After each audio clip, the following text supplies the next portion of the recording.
강의사는 증시 각도기. 안녕하세요. 증시 각도 TV 시청자 여러분, 투자자 여러분, 그리고 도기마을 여러분, 10만 금융전사 여러분 모두 반갑습니다. 2024년 마지막 한국 마감 12월 27일 금요일 순서 시작하도록 하겠습니다. 네, 우리 크루들이 이제 연말 휴가를 가는 시즌이라서 제가 이제 마지막으로 오늘 여러분 뵙게 됐고요. 사실은 한국 시장은 오늘이 마지막이 아니고 다음 주 월요일 30일이 마지막이 되겠습니다. 그리고 미국 시장은 계속 열리고 중국 시장도 계속 열리게 됩니다. 그러나 이제 저희가 오늘까지만 실시간 아침 라이브하고 저녁 방송 찾아뵙고요. 다음 주는 여러분 못 찾아뵙게 된 거 양해를 부탁드리겠습니다.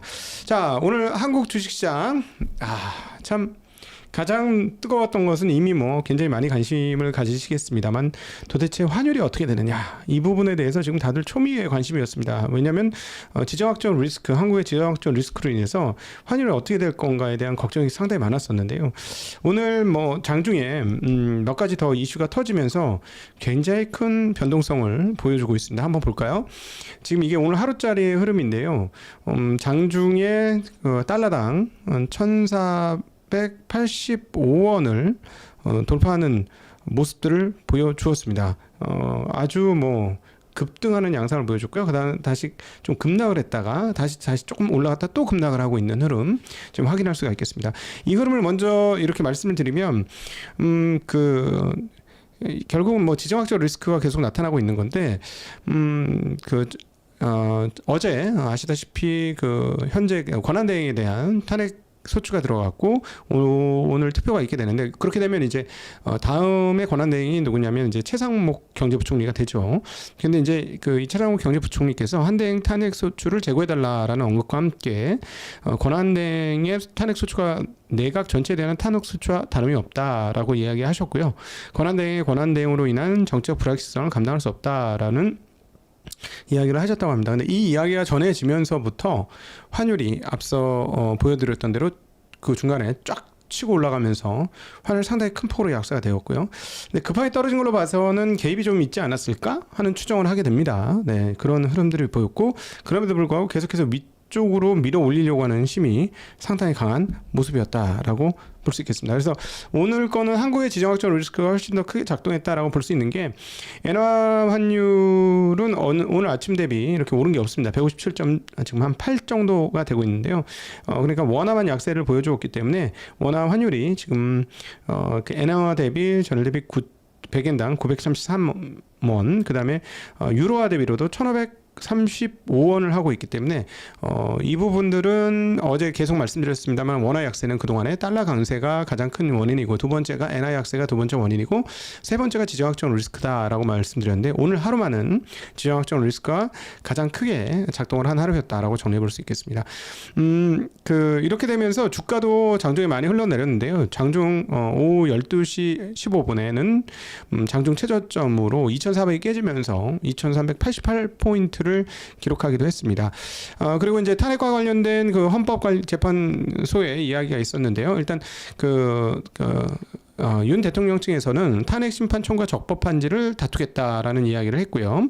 변론 준비기일 연기 신청을 한 것으로 보입니다. 근데 헌재가 이를 기각했다라는 보도가 나오고 있습니다. 그리고 이미선 재판관은 필요한 경우 추가 변론 준비 기일을 진행하겠다라고 얘기했고, 오늘 2시에 탄핵 첫 변론 기일을 시작했다라고 얘기하면서 다음 재판은 1월 3일 날 진행한다고 밝혔습니다.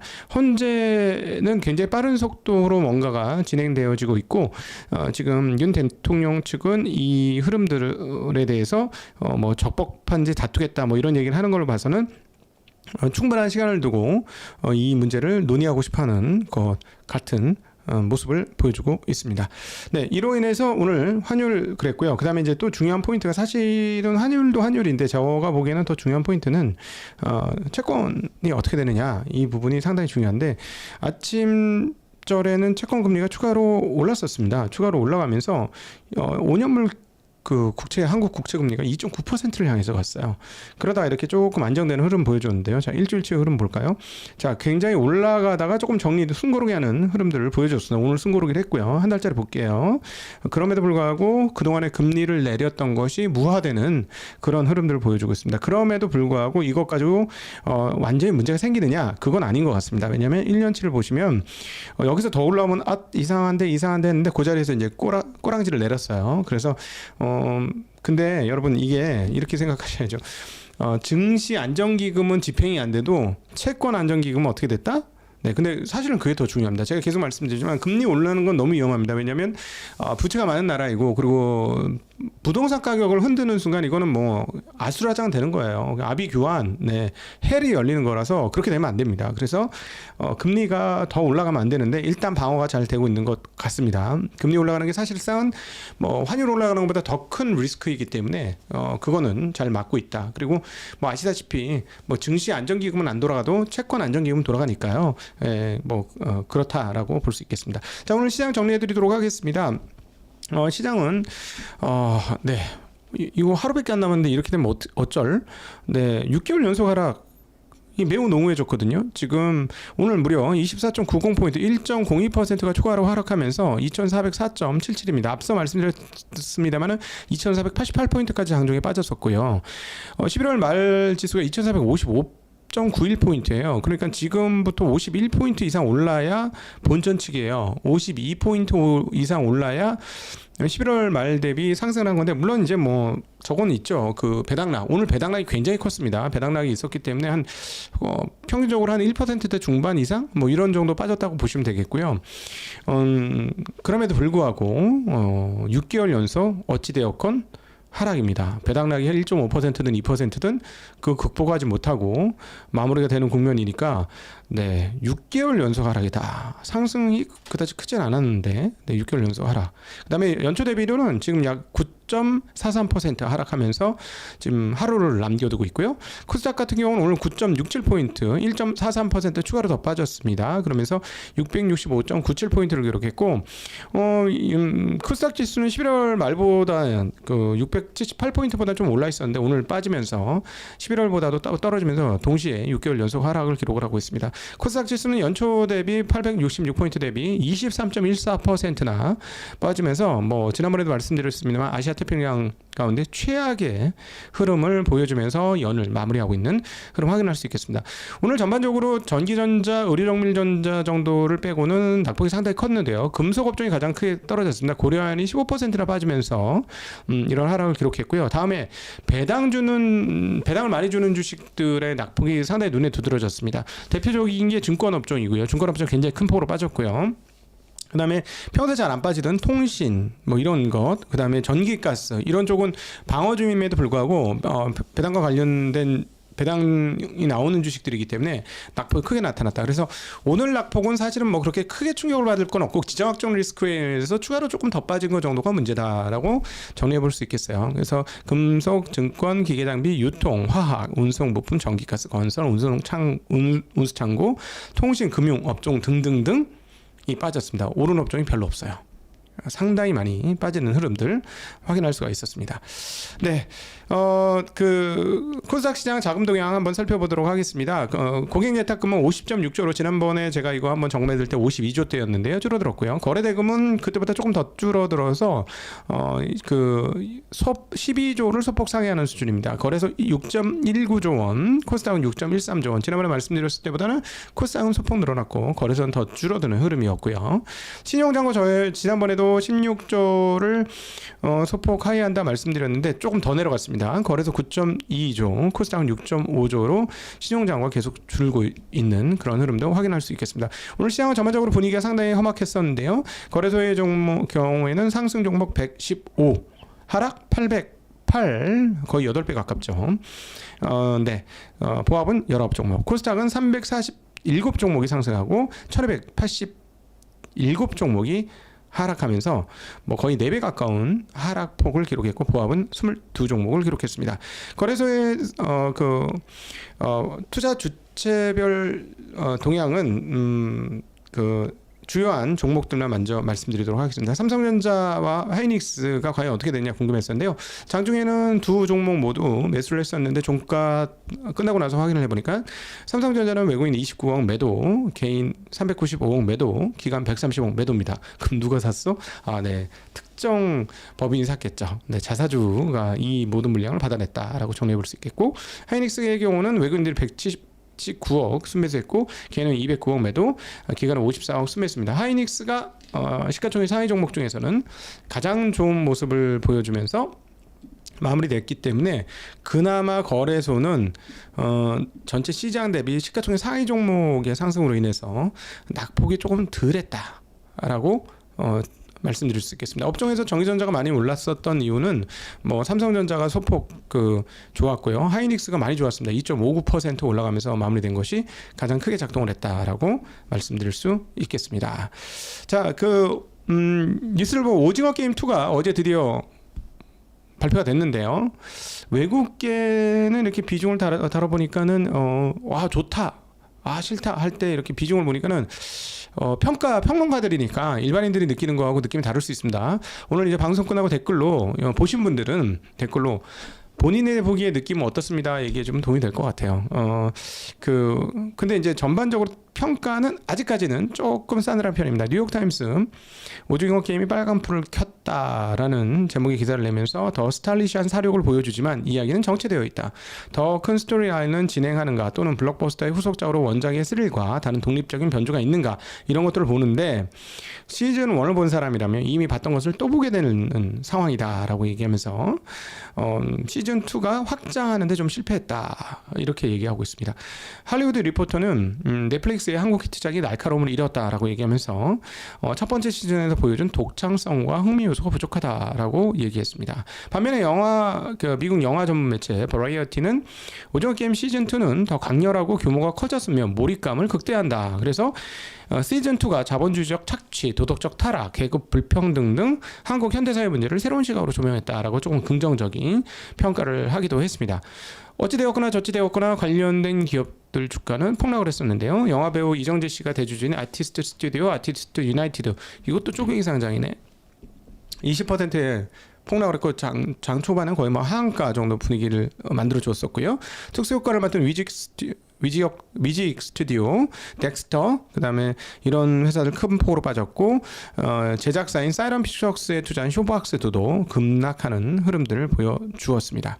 자, 어제 나왔던 뉴스인데 아시는 분은 아시겠습니다만 이마트가 알리익스프레스, 알리바바와 합작한다는 뉴스입니다. 이마트의 G마켓가 알리익스프레스를 자회사로 두는 모회사를 서로 합작해서 만들 것이다 라는 거고요. 기업 가치는 6조 원에 달할 것으로 예상되는 합작범이 탄생할 것이다 라는 소식입니다. 그래서 합작범을 세워서 알리익스프레스와 G마켓을 흡수하고요, 자회사로 편입을 합니다. 이것에 대해서 이마트 이사회가 각각 50%씩 알리바바 현물 투자를 해서 조인트 벤처를 여는 것으로 이사회에서 의결을 했다라고 나오고 있고요. 신세계 측은 G마켓 지분 80%를 모두 출자하고요, 이마트가 보유한. 알리바바 측은 알리익스프레스 코리아 지분과 그리고 현금 3천억 원을 추가로 출자할 것이다 라고 알려졌습니다. 그래서 이게 한 6조 정도 될 거라고 알려졌는데요. 신세계 그룹 이마트를 3조 넘게 샀죠. 이 지분이면. 그래서 불가피한 문제 상황이었을 것 같긴 합니다. G마켓의 현재 상황들을 보면 불가피했을 것 같긴 한데, 하여튼 이게 이제 6조가 받을 수 있을지는 앞으로 잘해야 되는 거겠죠. 지금은 그냥 액면가 기준으로 5대 5인데 5를 투자한 데가 3조 정도 투자를 한 거니까, 현물 투자하는 게 3조 원에 산 걸 물량을 넣었으니까 6조 평가를 받는다고 하는데 이건 잘해야 되겠죠. 네, 잘 되었으면 좋겠습니다. 자, 반면에 이마트는 사전에 이 뉴스가 어떻게 됐는지 모르겠는데 사전에 많이 올렸어요. 근데 오늘 오른 거 싹 빠졌습니다. 무려 9.8%나 급락을 하면서 마무리되는 모습 확인할 수가 있었습니다. 자, 그리고 오늘 아까도 말씀드렸듯이 배당락이 상당히 많이 나타났었는데요. 지정학적 이슈와 함께 배당락 폭이 조금 크게 나타나는 흐름 확인할 수가 있었습니다. 네.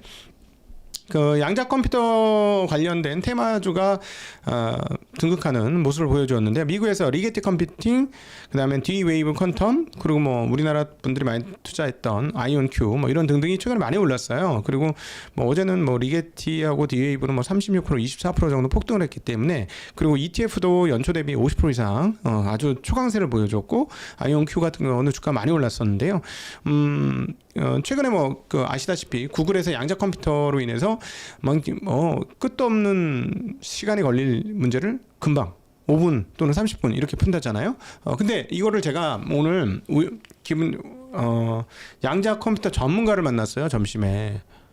근데 뭐 들어봐야 제가 알겠습니까? 너무 어려워가지고 못 알아듣겠는데 하나 딱 알아들었어요.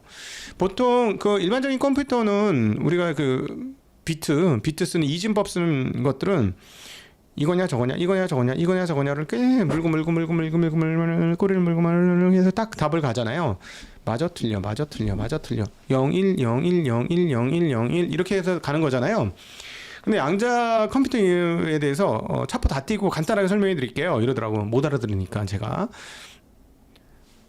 내가 이 값을 도출하고 이것이 어떤 답이 나오는 거야? 라고 물었을 때 답을 딱 주는데, 답을 딱 주고 왜 이 답이 나왔는지를 역추적해 준답니다. 이렇게 역추적.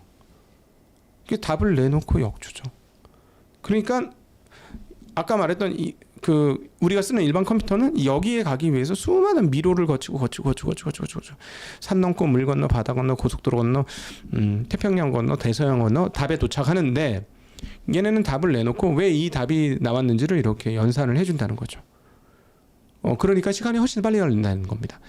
제가 이제 비전문가니까 이렇게 아주 딱 보니까 얘는 못 알아듣게 생겼네 이렇게 되니까 이렇게 설명을 해주시더라고요. 진짜 양자 컴퓨터 진짜 전문가예요. 진짜. 네. 그 회사에 다니고 있고, 네. 그렇답니다. 네. 어쨌든 지금 여기에 대한 기대감들이 크죠. 구글 이후로 중국에서도 쭈종츠 3.0을 논문 고유 사이트에서 발표했답니다. 이것도 양자 컴퓨터인데요. 그러니까 지금 각 나라들이 양자 컴퓨터 난리를 치는데, 여러분 제가 아까 지금 말씀드렸잖아요. 일반 컴퓨터는 산 넘고 물 건너 바다 건너 해변 건너 태평양 건너 대서양 건너 답을 내지만, 얘네들은 답 내고 쭈르르 왜 이 답이 나오는지 바로 준다고. 자, 그러면 양자 컴퓨터에 넣는 컴퓨팅 파워는 커야 되지만 연산 속도는 어떻게 될까요? 가히 비교할 수 없는 수준이 나오겠죠?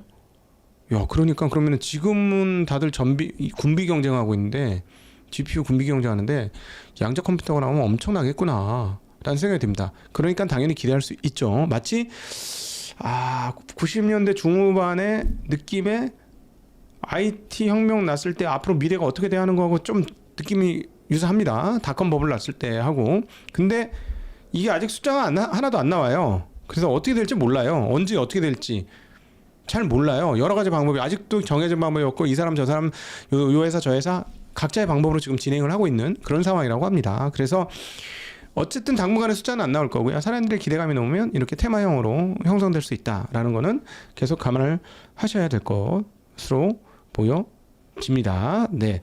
자, 앞서 이제 환율 말씀드렸는데요. 지금 이 환율이 2008년 이래 최고의 약세 환율입니다. 네. 최고의 약세 환율. 네.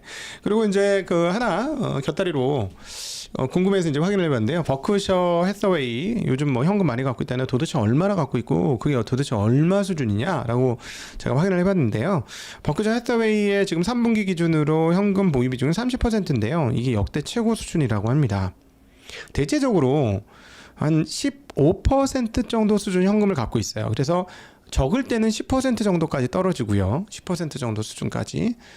그리고 많을 때는 뭐 15% 조금 더 늘어나겠죠. 그러니까 지금 대략 3,252억 달러, 약 한국 돈으로 450조 원이 조금 넘는 것 같은데, 지금 오늘 환율로 따지면 막 계속 올라가니까 역대 최고의 많은 현금 비중과, 그리고 역대 최고 높은 비율의 현금 비중을 갖고 있는 것은 맞습니다. 예, 그래서 이 부분도 투자하시는 분들이 기억을 하시면 도움이 되시지 않을까 싶습니다. 1990년 이후 34년 만에 최고 수준의 현금 보유주 비중을 가지고 있다고 합니다. 네. 자, 2024년 한 해 함께 해주신 모든 분들께 진심으로 감사드리고요. 여러분 덕분에 저희가 여기까지 오게 되었습니다. 2020년 8월에 정말 아무것도 없이 그냥 진짜 아무것도 없이 시작을 해서 여기까지 오게 될 줄은 몰랐는데 여러분 덕분에 여러분이 격려해 주시고 도와주시고 함께 해주신 덕분에 여기까지 오게 된 거 진심으로 감사드리고요. 24년에는 저희들은 뭐 유튜브보다도 저희 운영이 굉장히 쓰라렸기 때문에 표정이 좋지 않은 것들을 많이 보셨을 거예요. 저희는 어쩔 수가 없습니다. 저희가 이제 보유 편향이 있기 때문에 보유한 쪽이 아프면 저희 얼굴에 표현이 되죠. 그래서 저희는 그냥 이렇게 시향만 전달하는 입장이 아니라 입으로 얘기만 해드리는 입장이 아니라 저희 몸으로 직접 체험하고 함께하는 사람들이니까 그럴 수밖에 없었다는 거. 근데 내년에는 좀 방금방금 웃으면서 잘 여러분들을 가이드를 해줄 수 있기를 한번 소망해 보도록 하겠습니다. 24년 한 해 진심으로 고생 많으셨고요. 정말 연말 끝까지도 뭐 시국이 뒤숭숭하여 고생이 많으십니다. 그러나 오늘 양자 컴퓨팅 하시는 분이 한국에서 굉장히 석학이죠. 한국 사람이니까 석학인데 석학이자 사이언티스트이자 엔지니어인데 미국에서 지금 살고 계신 분인데요. 얘기하기를 한국에 와보니까 한국 사람들은 한국을 그렇게 평가를 안 하지만 외국에 나와서 살다가 이렇게 들어와 보니까 이렇게 시스템이 완벽하게 잘 맞춰서 돌아가는 나라는 일찍이 없었다. 네, 그렇게 얘기하면서 뭔가 화합이 잘 이루어지고 잘 정리가 되면 또 엄청난 파괴력을 발휘할 것이 바로 한국이 될 수밖에 없을 것이다 라는 얘기를 하시더군요. 그리고 의외로 삼성전자에 대해서도 관련된 일을 하시기도 하는 분인데 굉장히 긍정적으로 얘기하는 거 들을 수 있는 점심시간이었습니다. 여러분, 우리나라 분들이 그리고 여러분들이 보통 분이 아니다라는 점 꼭 기억하셨으면 좋겠고, 이 나라가 보통 나라가 아니다라는 점도 꼭 기억하셨으면 좋겠습니다. 너무 자책하지 말고 용기를 가지고 자신감을 가지고 살아도 되는 저희들이 아닌가 싶습니다. 24년 굉장히 어려웠기 때문에요. 자책할 수 있는데요. 자책하지 마시고 25년도 저희와 함께 행복하고 힘차게 멋지게 한번 비상하는 한 해가 되었으면 좋겠습니다. 함께 해주신 모든 시청자분들 그리고 구독자분들 그리고 우리 파트너분들께 진심으로 감사의 인사를 마음으로 담아 인사드립니다. 안녕.